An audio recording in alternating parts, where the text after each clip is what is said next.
É isso aí, pessoal. Então, iniciando o nosso boletim, eu peço que você curta, compartilhe, inscreva-se aqui no canal Terça Livre, corte os trechos que você quiser, publique em todas as redes sociais, inclusive no YouTube. Nós não temos problemas com isso. Quanto mais vocês divulgarem o que nós iremos denunciar aqui, que é gravíssimo, melhor, né? Então não deixe de curtir, compartilhar. Muitas pessoas não recebem as nossas transmissões enquanto elas estão ao vivo, então eu conto com o apoio de vocês. Fazendo um breve resumo de tudo o que está acontecendo, para você que quer um resumão rápido, é o seguinte: Bolsonaro venceu as eleições de 2018. Existem, inclusive, várias pessoas que suspeitam até de fraudes contra o presidente Bolsonaro, ou seja, que ele não teria necessidade nenhuma de ir para o segundo turno. Nós estamos averiguando isso há mais de um ano, e não iremos afirmar nada até que nós possamos ter todo tipo de laudo que se possa imaginar. E com a vitória do presidente Bolsonaro, desde o dia 1º de janeiro, na verdade até antes, o presidente Bolsonaro tem sido bombardeado por notícias falsas, mentirosas, calúnia, difamação, associação com crime organizado, associação com assassinatos, todo tipo de abordagem negativa, mentirosa que se possa imaginar. A Amazônia virou cinza no governo Bolsonaro, segundo a imprensa. O litoral brasileiro foi todo manchado por óleo por culpa do Bolsonaro, segundo a imprensa. Tudo que você possa imaginar, a imprensa brasileira tem feito para derrubar o presidente Bolsonaro. E não é um órgão de mídia. Não é um órgão de mídia. Todos saem num corporativismo satânico, numa aliança unificada, consciente ou não, para defender esta narrativa. Bolsonaro não pode continuar como presidente da República. Os motivos são muitos. Eu coloquei, na verdade, no Twitter, ontem, uma dívida de milhões de reais que o Correio Brasiliense tem com a União. Outros tantos órgãos de mídia também estão em dívida com a União e eles têm que pagar essa dívida. Não apenas dívidas, como também o próprio financiamento por meio da Secretaria de Comunicação da Presidência, que é a SECOM. A torneirinha fechou para todos os órgãos de imprensa. Não apenas um. Não houve favorecimento nenhum para a Record, não houve favorecimento nenhum para o SBT, não houve nenhum tipo de favorecimento para a Rede TV e para a Band. Mas a Globo saiu perdendo nessa história, porque ela vivia até dentro do avião presidencial. Andréa Sadi era acostumada a viajar junto com os últimos presidentes que nós tivemos, Lula, Dilma e Temer. Tudo isso acabou para a imprensa. Dinheiro, fama, narrativa, poder, a internet tomou relevância, então eles começaram a perseguir todo mundo na internet. Abriu-se então uma CPMI para poder intimidar todos os internautas. Eu fui um dos primeiros a ser convocados, mostrei lá que tudo que estavam falando sobre mim era mentira. Depois, tantas outras pessoas desmascararam, os próprios deputados, Eduardo Bolsonaro, Bia Kicis, Carolina de Tone, Felipe Barros, Jordi, Ottoni, vários deputados começaram a desmascarar o que a mídia e a esquerda estavam fazendo com aquela CPMI.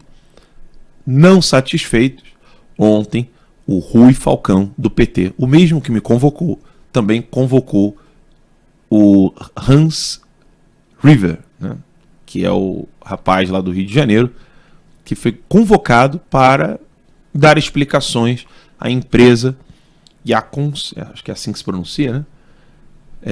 Que, segundo a matéria da Patrícia Campos Mello, teria fraudado as eleições, no sentido de que estaria fazendo um jogo sujo na campanha presidencial, onde o presidente Bolsonaro teria utilizado empresas por meio de empresários para poder enviar mensagens de massa. O primeiro vídeo que vocês vão assistir agora é o do Fernando Haddad, trazendo essa narrativa.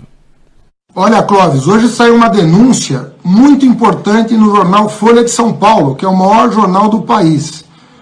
O jornal comprova que o meu adversário, Jair Bolsonaro, deputado há 28 anos, criou uma organização criminosa de empresários que, mediante Caixa 2, dinheiro sujo, está patrocinando mensagens pelo WhatsApp mentirosas. Nós vamos pedir providências para a Justiça Eleitoral e para a Polícia Federal para que esses empresários corruptos sejam imediatamente presos para parar com essas mensagens de WhatsApp. Já tem nome de empresário, já tem nome de empresa, já tem contrato, valor pago mediante Caixa 2, o que é crime eleitoral. Então nós vamos, para a Justiça Eleitoral, impedir o deputado Bolsonaro de violentamente agredir a democracia como ele fez a vida inteira. Nunca respeitou a democracia e não está respeitando nesse momento. Fazer conluio com o dinheiro para violar a vontade popular, isso é crime. As mensagens que ele está mandando por WhatsApp são todas pagas com Caixa 2.